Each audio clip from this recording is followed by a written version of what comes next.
Master minds commerce చదవాలనుకునే 10th inter విద్యార్థుల తొలి ఎంపిక.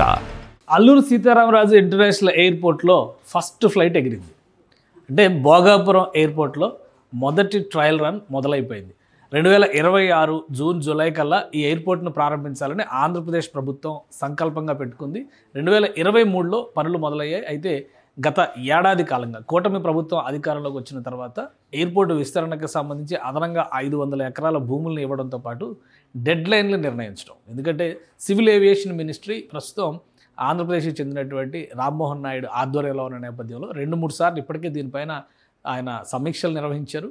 ఎయిర్పోర్ట్ ప్రారంభోత్సవానికి సంబంధించి ఒక డెడ్ లైన్ కూడా పెట్టారు. ఫస్ట్ ఫ్లైట్ని ట్రయల్ రన్గా ఎయిర్పోర్ట్ ఏవియేషన్ అథారిటీ అధికారులు రన్ చేశారు. ఒకసారి ఆ ట్రయల్ రన్ వీడియో చూద్దాం మనం.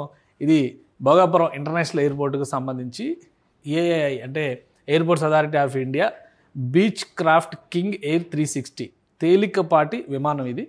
ఈ విమానాన్ని రన్వే పైన టెస్ట్ చేశారు. ఎందుకంటే ఇక్కడ మొత్తం 4 వ్యవస్థలుగా నిర్మాణాలు జరుగుతున్నాయి. ఒకటి రన్వే, ఇంకోటి మెయిన్ టెర్మినల్, మనం ఈ కార్నర్లో చూస్తే మెయిన్ టెర్మినల్ కనిపిస్తుంది, మరొకటి సిగ్నలింగ్ సిస్టము, ఇంకొకటి ఏటీసీ అంటే టవర్ అనమాట. ఆ టవర్ నుంచే సిగ్నల్స్ అన్నీ కూడా ఎయిర్పోర్ట్ సిగ్నల్స్ అన్నీ కూడా విమానాలతో ఇంటరాక్ట్ అయ్యేటువంటి టవర్ అది. ఈ టెక్నాలజికల్ వ్యవస్థలు అన్నింటినీ కూడా ఇంటిగ్రేట్ చేయాల్సినటువంటి అవసరం ఉంటుంది. అందుకనే రన్వే నాణ్యత చాలా కీలకమైంది. రన్వే పైన విమానం పరిగెత్తేటువంటి విధానాన్ని బట్టి, దాని సైజును బట్టి అది పైకి ఎగరడానికి సపోర్ట్ ఏ విధంగా ఉంటుంది అనేది టెస్ట్ చేయడం కోసం ఫస్ట్ టైం ఏవియేషన్ అధికారులు దీనిపైన ఫోకస్ పెట్టారు. రన్వే క్వాలిటీ టెస్టింగ్ కింద దీన్ని మనం చూడాల్సి ఉంటుంది. దీంతోపాటు ground signals, ATC tower completion అవుతుంది కాబట్టి అక్కడ కూడా సిగ్నలింగ్ వ్యవస్థల్ని టెంపరీగా ఏర్పాటు చేసి గ్రౌండ్ సిగ్నల్స్కి ఏ విధంగా కనెక్టివిటీ ఉందనేటువంటి అంశం పైన కూడా పరిశోధన చేస్తున్నారు. ఇప్పుడు ఈ టెస్ట్లు, ఈ గ్రౌండ్ టెస్ట్లు, రన్వే టెస్ట్లు, అలానే సిగ్నలింగ్ టెస్ట్లు ఇవన్నీ కూడా 3 దశల్లో జరుగుతాయని చెప్పని DGCA airports authority of India ఆధ్వర్యంలో ఉన్నటువంటి కమిటీ తెలియజేస్తుంది. కాబట్టి మొదటి ఫ్లైట్ అల్లూరు సీతారామరాజు ఇంటర్నేషనల్ ఎయిర్పోర్ట్గా భోగాపురం ఎయిర్పోర్ట్కి పేరు పెట్టారు. కాబట్టి రన్వే పైన సక్సెస్ఫుల్గా పరిగెత్తింది, టేకాఫ్ అయింది.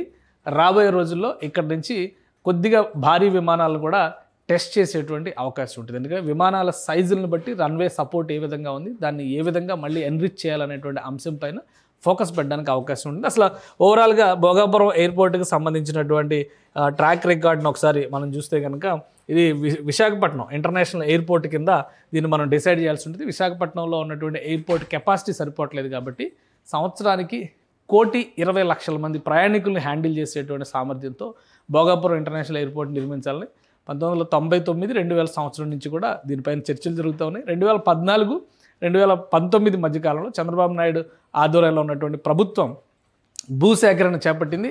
భూముల కేటాయింపు ప్రక్రియను కూడా ఇచ్చింది. అఫీషియల్గా 5,300 ఎకరాలు ఈ ఎయిర్పోర్ట్కి కేటాయించాలని భావించారు. అయితే అక్కడ భూసేకరణ మొత్తం మీద 2,500 ఎకరాలు, ఇంకో 1,600 ఎకరాలు ప్రభుత్వానికి సంబంధించినటువంటి భూములు ఉంటే ముందుగా అక్కడ పనులు ప్రారంభించాలని ప్రయత్నించారు. కానీ స్థానికంగా కొంతమంది వేసినటువంటి కేసుల ఫలితంగా 2022 వరకు దీని పనులే మొదలు కాలేదు. 2023లో అప్పటి ప్రభుత్వం భూమి పూజ చేసింది.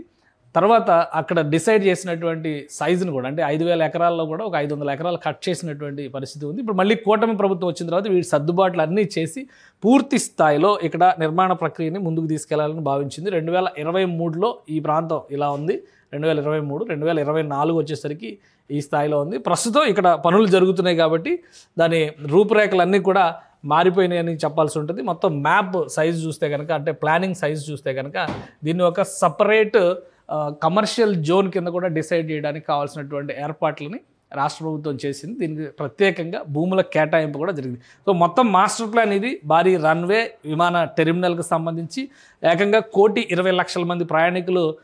వాస్తవానికి ఇది ప్రస్తుతం ఉన్నటువంటి విశాఖపట్నం ఎయిర్పోర్ట్కి చూస్తే కనుక 40-50 కిలోమీటర్ల దూరంలో ఉంటుంది. కానీ విశాఖపట్నం సిటీకి చూస్తే కనుక 23 కిలోమీటర్ల దూరంలో ఉంటుందని చెప్పని చెప్తున్నారు. ఇక్కడ నుంచి ఆ స్ట్రెచ్ మొత్తం కూడా ఒక అర్బన్ క్లస్టర్గా డెవలప్ అయ్యేటువంటి అవకాశం ఉంటుంది. అందుకనే ఇంటర్నేషనల్ ఎయిర్పోర్ట్ కనుక వినియోగంలోకి వస్తే మరిన్ని ఎక్కువ ప్రయోజనాలు ఉంటాయని చెప్పని ఆంధ్రప్రదేశ్ ప్రభుత్వం భావిస్తుంది. పేరు నిర్ణయించింది. అల్లూరు సీతారామరాజు పేరు పెట్టి కూటమి ప్రభుత్వం వచ్చిన వెంటనే ఆ పేరు నిర్ణయించింది.